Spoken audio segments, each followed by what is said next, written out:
music. I'm very happy to see all of you, and I'm glad that you are here to share this honor with us tonight.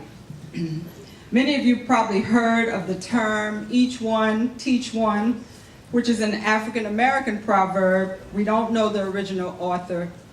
That person is unknown, but the proverb reminds me so much of the Roosevelt community. Roosevelt is a strong community, and a strong community benefits the individuals and families in the community as well as the greater society.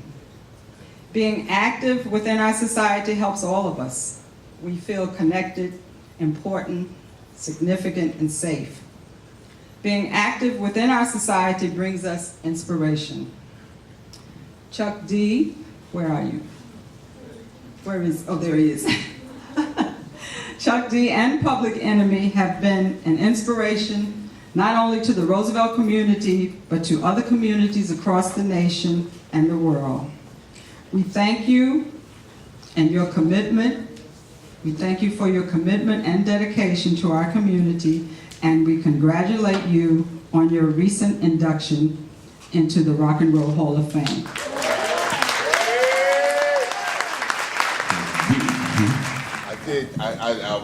You was on my list on returning the call. So I saw Frank Abel show up on my smartphone. I said, I'm in trouble now. The Roosevelt Public Library honoring Chuck D for his community service. Board of Trustees, Roosevelt Public Library, November 9, 2013. Thank you, sir. Yeah!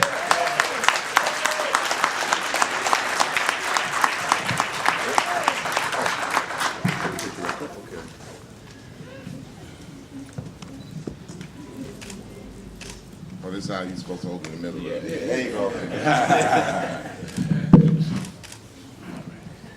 All right. Oh, so we can go up there and get it on? In a few minutes. Oh, first of all, I'd like to thank, but you know, if I could split this up in a 1,000 pieces, it would go to 1,000 people. Y'all know me, and everybody knows me that, you know, I pull out garbage on the curb, tell people where you throw that on our curb. I'm still here paying these damn taxes. Yeah. So anytime that this Nassau County or Roosevelt want to say, yo, thank you for contributing to the community, I'm saying, yeah, it's 5 damn figures. Just on that property tax stuff. So look, I like to share the stage because I've never done anything in this music business alone.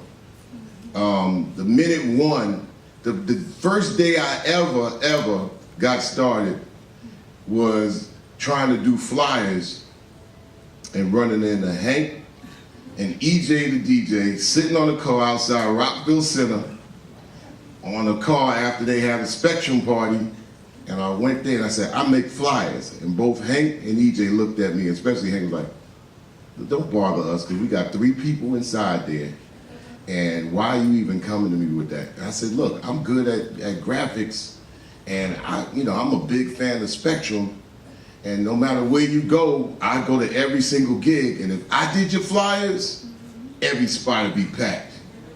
So it's like, yeah, all right, just go away, little boy. And then I was up at Adelphi not too long after that, where I went to school, and I was actually at a Thursday night throwdown, and I got on the microphone, and Hank happened to be there, and said, look, are you the same dude that came to me with them flyers in Rockville Center in the summer? I said, yeah. Wow, okay, you sound that good? And then that's how it started when I said, look, I could get down with Spectrum, but give me the weekend to think about it. And then on that Tuesday, it was on, and I came down, and Keith and Bubby gave me the run through, like, who's this dude coming to Mrs. Boxy's house in the basement, trying to, MC, we ain't need no MC. And the first MCs that worked me through was Ron Swint and Sheldon Parrish. Where's Sheldon at? Crusher. Yeah. And so they the ones that hazed me my first year. So me, Keith, my partner Butch Cassidy, we're gonna sit on that panel, and the man that got me started in all this mess, Bill Stephanie, his wife Tanya. You got me started all this stuff in this mess, and myself and Ad Rock and Mike D had plenty of stuff to talk about you yesterday. So we'll talk about that. So anyway, it ain't never been no I, it's a we. I don't mean to break protocol, but I'm here to enjoy just like y'all, and I need to be talking to y'all instead of y'all just hearing me out. So thank you. This is my man Jerry J. Now, let's show you, Jerry J taught me how to DJ. Jerry lived on Prince Street, Freeport, but he was one of the cats, man. Jerry was like our Arnold Schwarzenegger of the DJ. always doing push-ups. Keep you did a bad mix doing push-ups. I said my body's too small for that. And then the inventor of the whole thing, you know, Crandall Newton. Yeah, Crandall. My neighbor across the street. He's there. Crandall, king of the butt sketch. Y'all probably saw him on Jimmy Kimmel. See, yo, we keep it moving for Roosevelt, man. I don't know if y'all understand the legacy that's around the world from Roosevelt. That's hardcore. You know, I think you can go in any parts of the world, and if you mention Roosevelt, somebody will say they know what this place is about. You can't say that about too many spots in too many places in the United States, right, Chuck? I tell you that. It's Okay, 1, 2. engineer. We need to get Wow. I could be heard anyway, but you know, like I said earlier, I'm a person. I've never done anything by myself, and I'm pretty sure that the people up on the panel and the people in the audience can attest to that. So there's people also in the audience also could be up here just as easy. So this might work differently than any other situation that's ever worked at this beautiful place called the library. The last time this is my first time in this building. I see it passing by all the time. I'm in Roosevelt and I'm in New York 10% of my year. I primarily live in Ventura, California.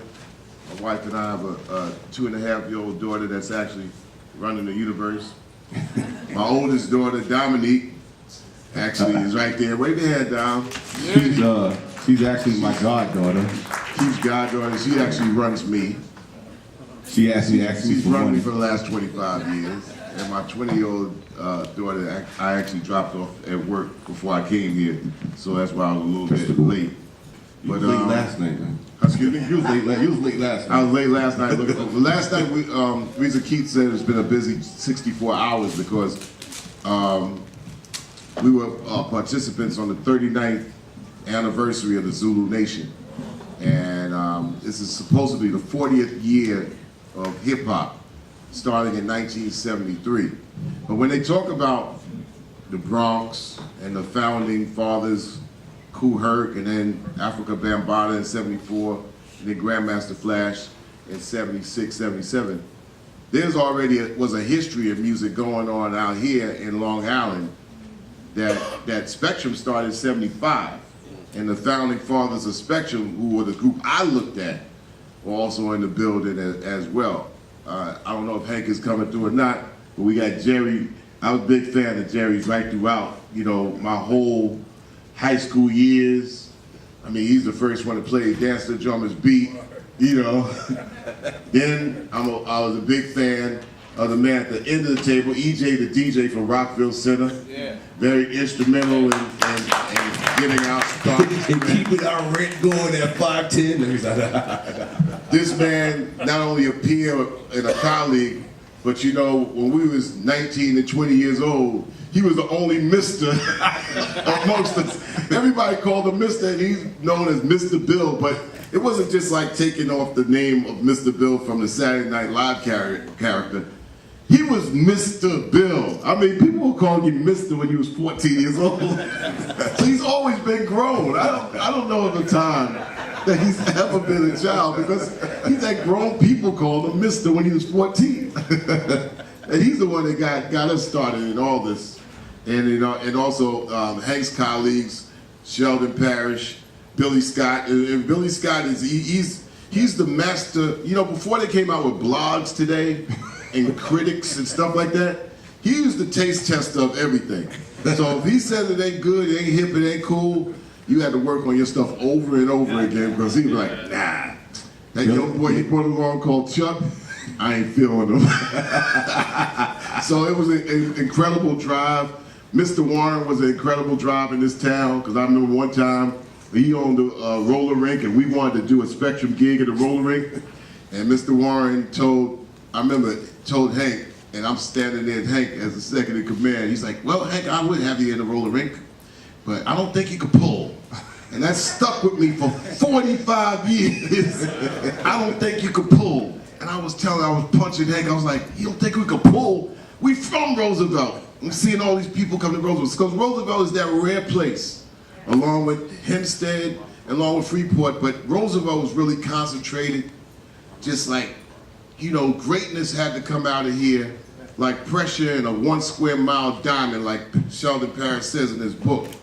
Because all odds were against us, and everybody was from everywhere. You didn't have a lot of people who were born in Roosevelt. You had some people who were born in Hempstead.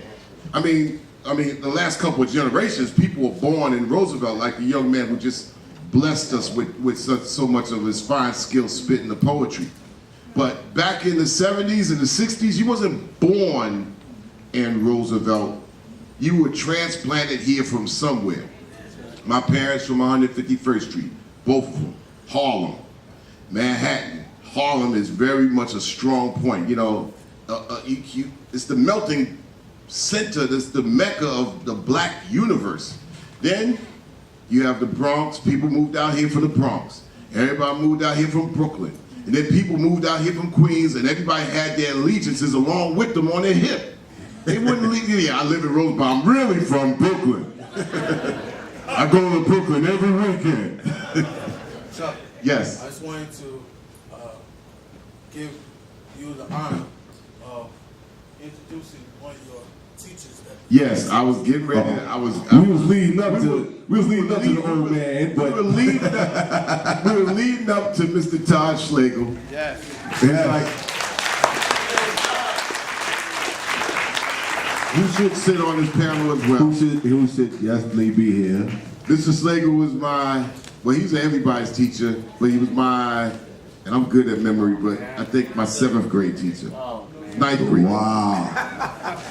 Mr. Slager's like, yo, boxing, what are you doing in the halls? Go to class. So Mr. Schlegel will join us on I was getting ready to invite you to the panel. But you got an engagement. What? Yeah. Wait, But I'll come by the house and see you. Thank you. An engagement. You didn't invite all of us? I don't like most of those guys. But, and I taught all those guys in the back, so I kind of feel at home. Emily and I went to school together. Yeah. We did. Miss Lloyd used to give us a hard time about doing the talk jams. It's good to see you guys. But no, she loved it. She supported us on that. Yeah, let me tell you, remember we used to go to park jams, we used to get a lot of heat. Back then, look, first of all, just driving through Roosevelt, coming on Centennial Avenue and seeing the Centennial School, I've never seen a building that fine on Long Island. I'm like, whoa. Then there's the middle school, and then there's the library. So the buildings that we begged for in the 70s and the 80s are here, the facilities are here, there's a youth center, there's so many. Back in the 60s and the 70s, you know, it seemed like, okay, y'all all moved out here from all over and y'all ain't gonna have nothing. We used to be like, can you open up can you open up Centennial Gym so we can play ball and we'll walk there in all the snow? No. How about the youth center? So anyway, I might be overstepping my bounds right now, but I'm gonna ask everybody on the panel to say a little something to just you know, what it all meant, because it ain't about me talking about, I can answer some questions, but I got some questions for people on this panel because there's some curiosities that have been sitting in my head for the last 40 years. Like, you know, that Jerry was DJing and Keith came along and Griff was there. But in Hank and Crandall, they lived across the street from each other. Crandall was my mentor in high school. But then before that, there was WRYC where Eugene and Mitch Gibson and Crandall put together. It was like, You know, and then Mr. Jones over there used to run the youth center. It's a lot of, Yeah. so there's a lot of history here that we know about, that we spread around the world. Yes, Understand that, it's around the world. I've been in 92 countries, and I've been to every state in this country more than 20 times. I've been to cities like, yo, Chuck, come on down our town and talk to us. I've been to many of those, but to be in my own town, this is going to be a different expose. I'm telling you. And for years, I done bragged about Roosevelt to the rest of the world, saying, you know what? In Roosevelt, this is what happened. This is what we did, and this is what we did with all odds against us. And it seemed like over the last 15, 20 years, these other places would be energized off of the aura of Roosevelt like it was bigger than life, and it is bigger than life, because we did it just out of what we had within. We didn't have a lot of things to, to our uses. There was a lot of shutoffs, like, yeah, okay, you know, y'all ain't throwing too many park jams because we don't want people from the boroughs to come out here casing our cribs. We used to hear everything like that. So, Ujima, he's the first person I ever seen write rhymes. He had a trunk full of rhymes. He had a trunk full of Alan Prince Ujima rhymes. Back in 1980, Hank brings me by his crib, and he says, look, and he goes into this holy ground and opens up this thing, and light came out of it. It was a suitcase full of, it was a gigantic trunk full of rhymes. And he brought out one piece of paper and said, I'll let y'all look at this. He's probably still got those rhymes to the day. I listened to a tape that we digitized from Spectrum City for an interview we did in 1984, and I'm telling you, it was revealing. Crandall Newton was my mentor in high school. We went to Clark. Now I was Clark High School, had the tech program, architecture, mechanical engineering, and the other one was electrical engineering. I took architectural engineering. Crandall was a senior. I was a sophomore coming in. I came in kind of cocky. You know, Crandall slowed me down, said this ain't about talent, it's about turning it into a skill. Slow your roll. You in an all-white school, you coming from Roosevelt, we want to be proud of your ass, or your ass gonna be back in Roosevelt. So I had to hear this man, and I'm like, who is this man to be telling me? And my grades ended up saying, you know what, you better pay attention to this dude. So I thank you, and then he coached me through, we both, as black students, were in the New York State technology architecture competition, where Crandall was second or third place, and I got honorable mention as a 10th grader. So my head was really swollen. And here we went through all the in New York State. Here's these two black dudes from Roosevelt got the nerve to get rendering competition. So I'm pretty sure Crandall was the first time he felt proud of me. I was like his little brother at that time. You got in line. Chip, Butch, Cassidy, Aaron Allen, his brother, also DJ with Spectrum. DJ, you know. But me and Chip, Butch Cassidy and Chucky D, and MCs with Spectrum, and then actually infiltrated the radio auspices or whatever, you know, and then been a partner for life. We've had a whole bunch of different things with our lives going to different places, but we all pick up where we left off. Keith Boxley speaks for himself. He's younger brother of Hank. Like Doug said the other day, it's like it's the brother thing with Doug Mills. Doug Mills, Steve. and Steve. Keith and Hank are just always separate. They connected by the hip, although not Siamese twins, but the one that's getting smacked in the head all the time. I was a wild one. And me and Doug went to private school together. So this was like crazy. Trinity Lutheran. Terry was there. We all got this private school thing. See, we do have some knowledge and education up here. You know, we all ain't thugs and stick-up kids, and well, the Play Hard crew was. Bill Stepney. I remember that, right? Bill Stepney, like I said before, he was the program director at like 12 years old at WBAU. I was a graphic designer, and I happen to be Spectrum's graphic designer. And we used to make these fly jackets. We had the flyest jackets in the world, and we kind of like patterned it after P-Funk. But we the only DJs we wanted to market ourselves as DJs. So we were the only DJs in the damn world that had logos. Because we used to look at the Islander, the Island Air, and Good Times, and they used to have the rock bands on Long Island, and the rock bands used to play at my father's place, all these places they wouldn't let black people in. And it's like, they used to make a living on Long Island. A rock band would make a living on Long Island. I said, well, we as DJs, the good rats, yeah, that's like, yo, man, they're like superstars. So I said, look, we could have jackets too and logos. So one day, taking the shuttle bus from Adelphi University, this is like 1982, getting off at Hempstead, because you know, you can't be black and walk through Garden City. Especially not after daylight saving time. I got a big ass portfolio and got stopped by cops saying, what are you doing, sir? Oh, well, with this big flat ass portfolio, what do you think I'm gonna steal? Like steal paintings after I take them out the frame? I mean, what the, you know? But you know, so we had the, you know, the luxury of having this shuttle bus take us from Adelphi University through Garden City to the Hempstead terminal. The old Hempstead terminal, mind you know? Drop you Negroes or whatever off in Hempstead, you know, you catch whatever.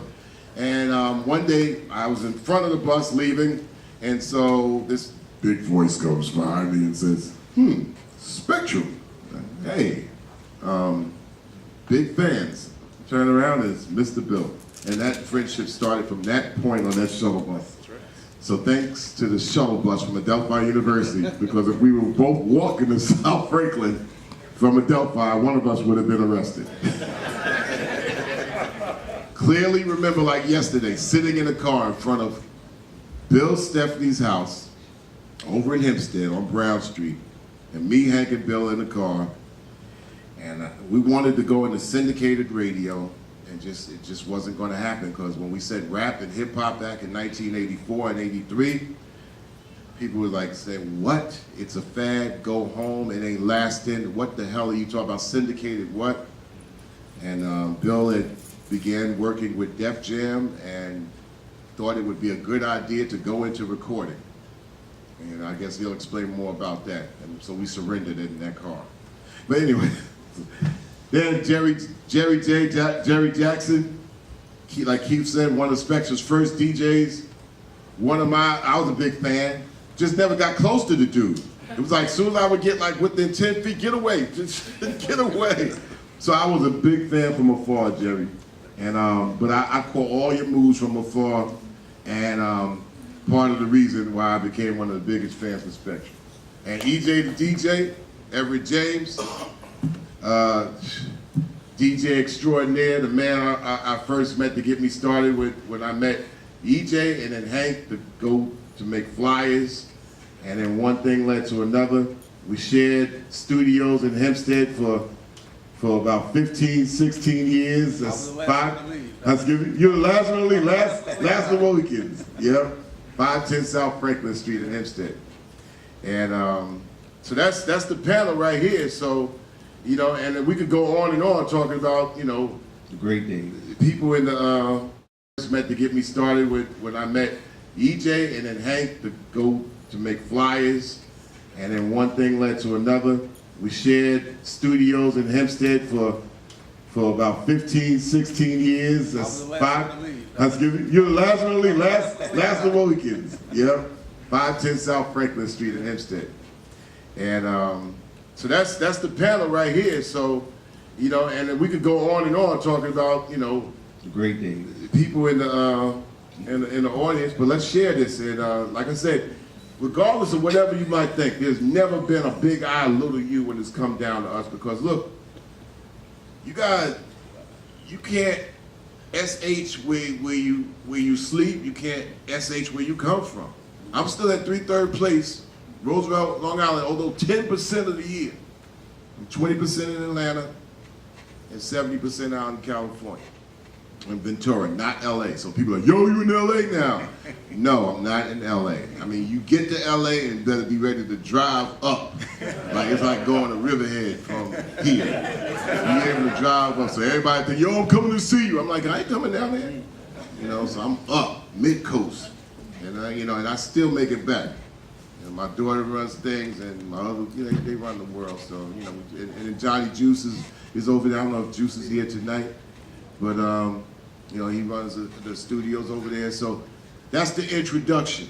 And it's always been, and it was a super pleasure 2 days ago where our hero got Nassau Road named after him. Dr. J. Julius Irving. And before I move the conversation on, I remember me and my guys I grew up with, Neil Hawkins and Ed Johnson. We go from Roosevelt Park, we went up to Churches Friday. This is the thing about Roosevelt. They say black folks eat chicken. What town with black folks got Churches and Kentucky Fried both closed down? I'm like, yo, Kentucky Fried to the south, Churches to the north, and both of them spots closed down. So there goes the stereotype, right? But we up in Churches, right? Me, Neil, and Ed, and all of a sudden, big, car pulls up. It's like the doc. The doc, and I think Mr. Mosley came out and came inside. So here we sitting and trying to pretend that Dr. J ain't walking. Ain't walking to Churches Fried, trying to pretend we eating chicken but not really saying anything but talking. And then Doc is like over there, so we up there like, you gonna say hi? You gonna say it? No, I don't say it. So one of us got the nerve to say, hey Doc, yo man, good game the other day. And Doc he talked back to us, hey, thank you fellas, how y'all doing? We was like, what the fuck?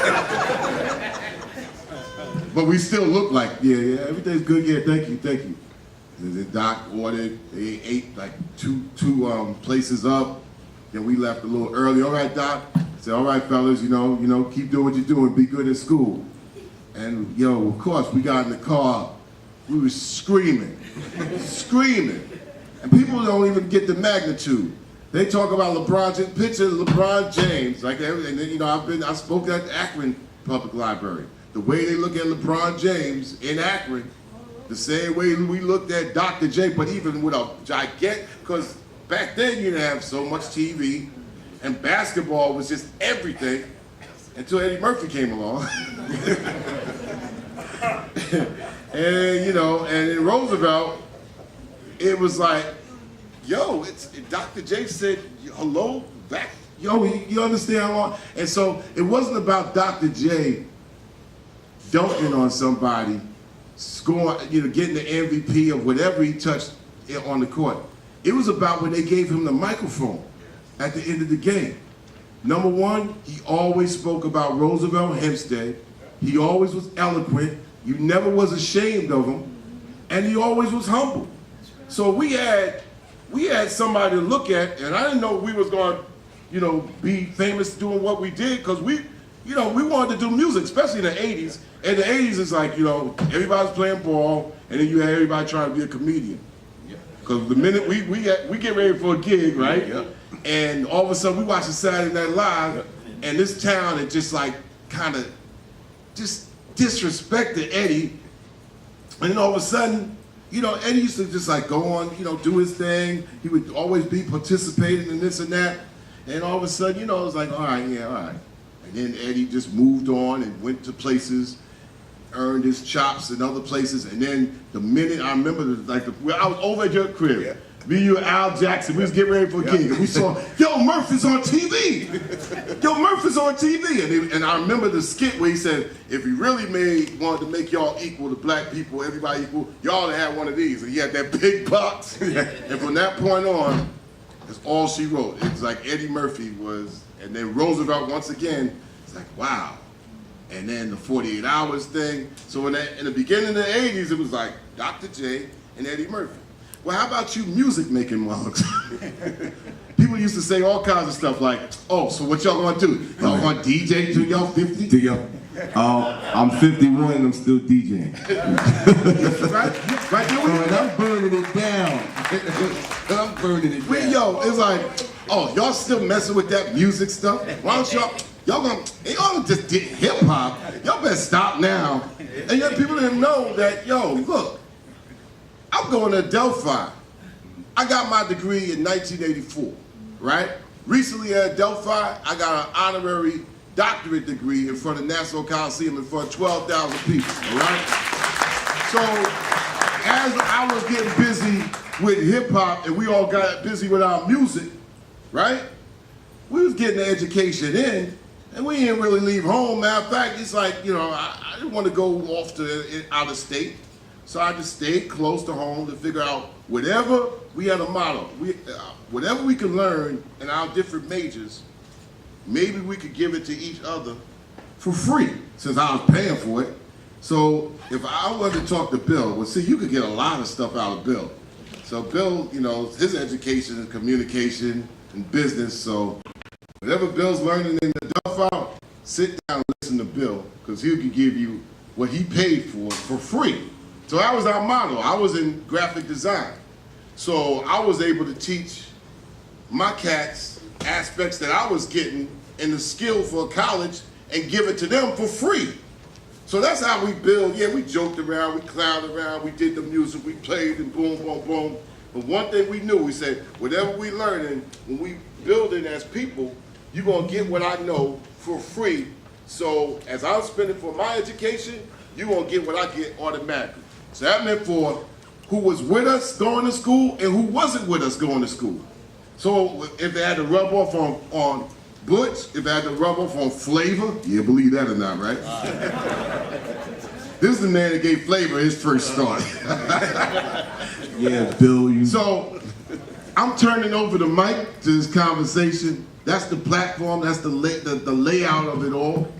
That's why I say it, that's like the contribution from Public Enemy when we got that third thing of, okay, basketball, comedy, and then, you know, I mean, the funny guy in town, even before Eddie was Charlie, because Slager would tell you that. And then music. And then music, it took a sum of a lot of parts under the leadership of Hank and the vision and the work of all of us to make sure that we try to prove a point that what we was doing was not wasting nobody's time, it wasn't wasting our time. So that's what happened in the era of R&B. That's Reagan and Bush. All right? And Reagan and Bush in 1980, all of 1980, you could talk about the millennium, talk about the 90s, but Reagan and Bush was not being kind to Roosevelt or black folks across the United States. So I'm talking 80, 81, 82, 83, 84, 85, 86, and these are the eras, the beginnings of all of us. So you damn sure, you damn skippy we had something to say. Because Reagan and Bush and Dick Cheney floating around there, they were omnipresent. And we, man, Keith got a job one year, man. He voted, he said he was a Republican just so he could work at Centennial Park. Man, yo, I had to think, I was like, yo, I've been trying to get a job, man, for a year and a half around here. Keith, I got a job in the park. I just said I was a Republican. I knew queso. So we discussed all this. So anybody talk about, yo, we got it rough coming up in the belt now. Now everything is relative, but we had zero tools in the 80s during Reagan and Bush. We had less tools than they had in the 70s. So we had to figure out, yo, look, how do we make something evolve out of these ashes? And one thing, we knew we couldn't think to the older generation, so we immediately, and I'm speaking for all of us on this panel, we immediately talked about how do we work with the younger generation, the generation one under us, and maybe the next one underneath us. So that's where we came from. Also, TA the DJ at the end of the panel, Son of Dessert. And I'm gonna pass it on. We have Ozzy out there from Westbury Original Concept.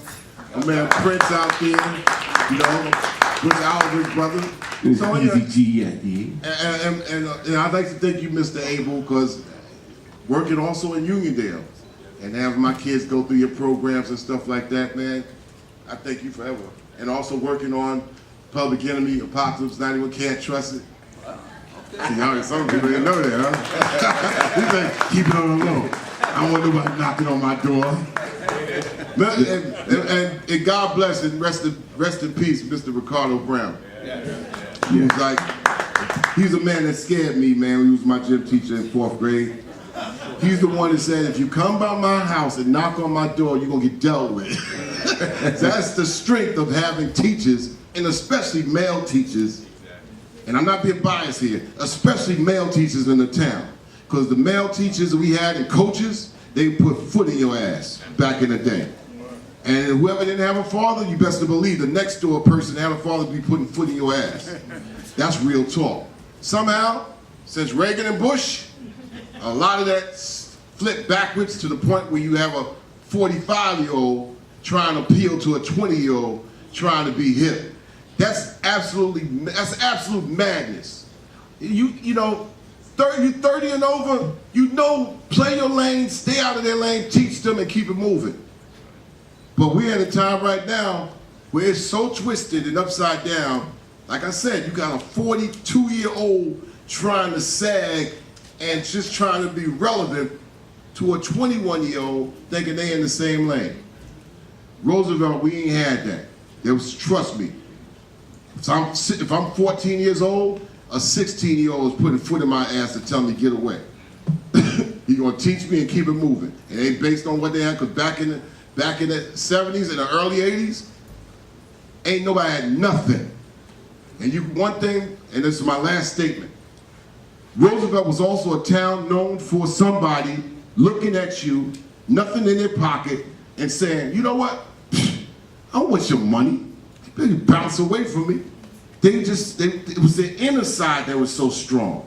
Their inside was so strong, they'd be like, you ain't buying me out. I ain't into what you into anyway. I'm hip anyway. There'd be cats, man, would go to the metal and wood shop with a fork and make a bracelet out of it, a bottle top, can tops, fro with a pick stuck in it, riding a Stingray backwards with a turntable on their arm like this. It's like you can't buy that dude out. He's already in this world, he's in this space. It's like, yo, I am the ish. So that's where we come from. So I turn the mic over to my good brothers and my sisters. I turn the mic over because these dudes, these people were gods to me. And that's not being derogatory to any religion, because I would tell you all this. At the end of the day, being all over the planet so many times, you know, it's the inner connection with those that are greater than yourself, and you could go into any book that you want. But if you don't respect your fellow man, you don't respect the species, you don't respect the planet, it don't matter what religion you say you are.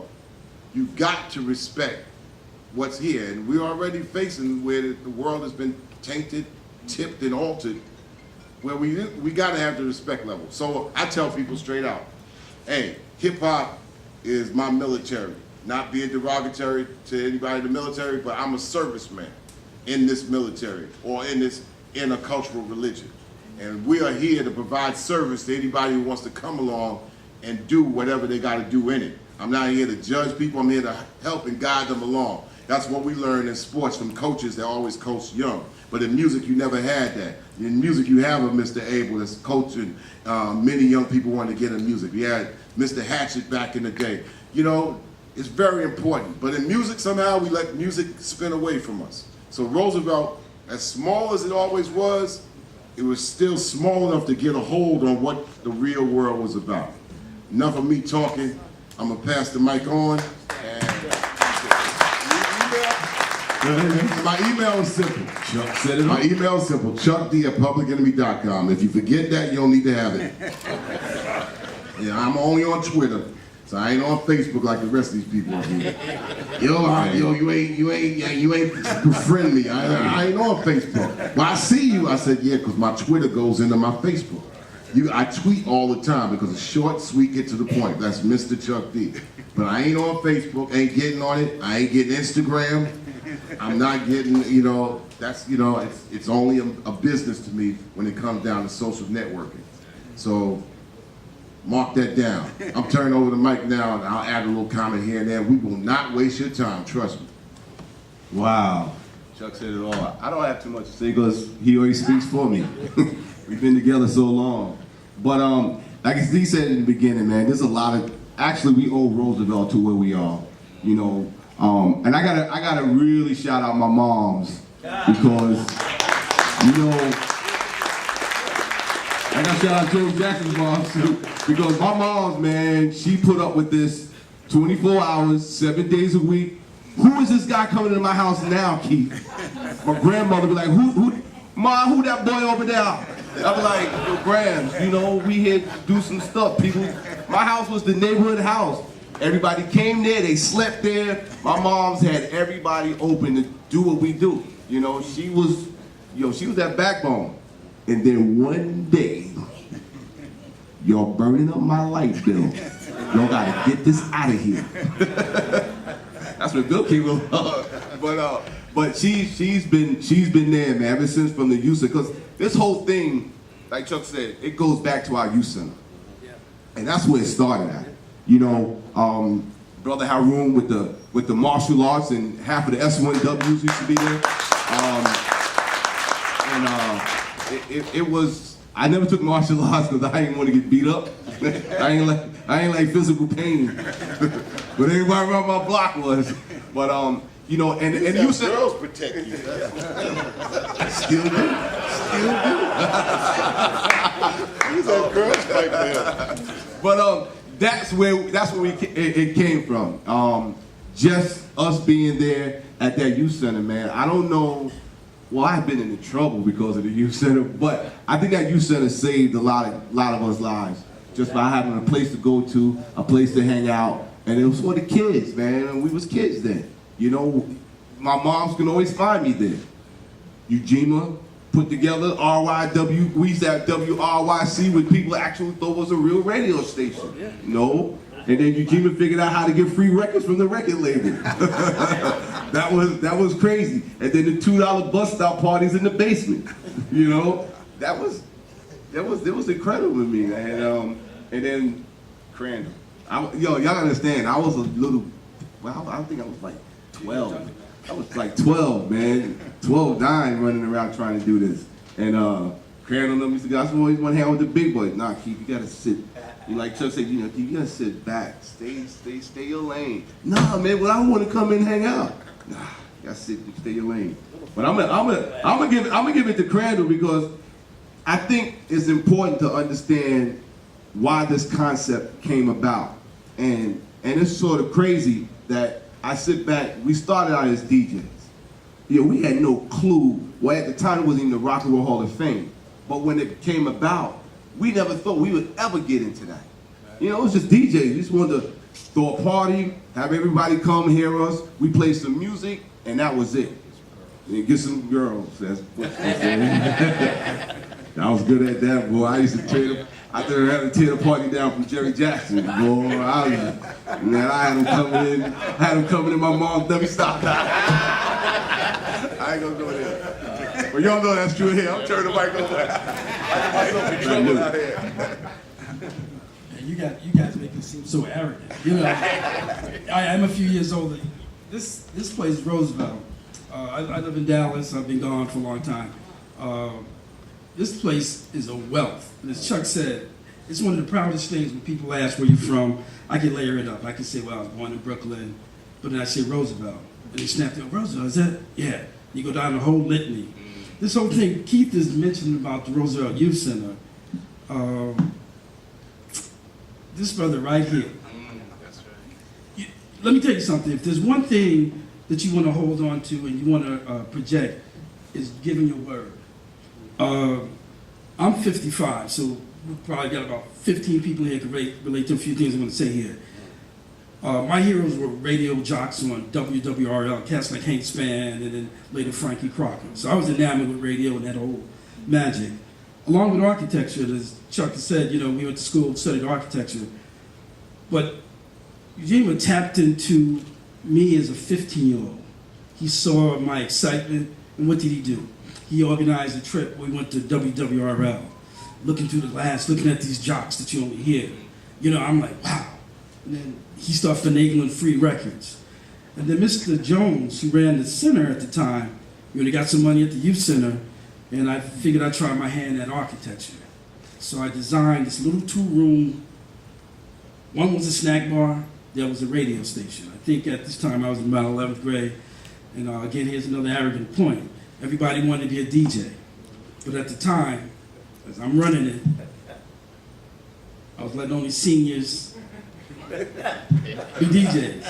I had Eddie Murphy come up to me, him and Mr. Jones' son. Oh, we gonna be DJs? No, get away, kid.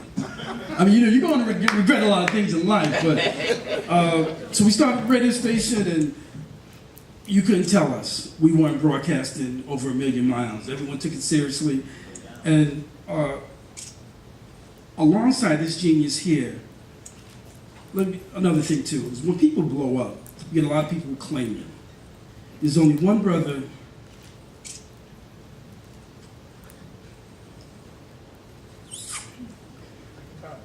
that I can say I truly grew up with, and that's the Botsleys. Hank Botsley's my age, Keith is younger, he was the knucklehead. But Hank and I grew up, played ball together, across the street from each other. Hank got in the mix at the radio station, and Hank is a visionary because he said, let's take the youth center's equipment and start DJing. Okay, cool. So we had to convince Mr. Jones to throw stuff in the station wagon. We started doing parties. And the brilliance of Hank was, when we started charging for parties, if you ever want to run a business, this is the thing you do. We would make money, a little bit of money, and Hank would say, let's reinvest that money and get larger speakers. So the next time we went out, boom. Next time after that, boom. Got to the point we had to get the hours and hanging stuff off of basketball courts and stuff like that. And then Keith started coming along with the crates, but, still. Hank would give me a stack of records during the week, and he said, Newt, learn this mix. Okay, I learned some mixes. We get to a party, Hank would black out the records. He would take a record, when people would come in, and he said, play this 10 times. What?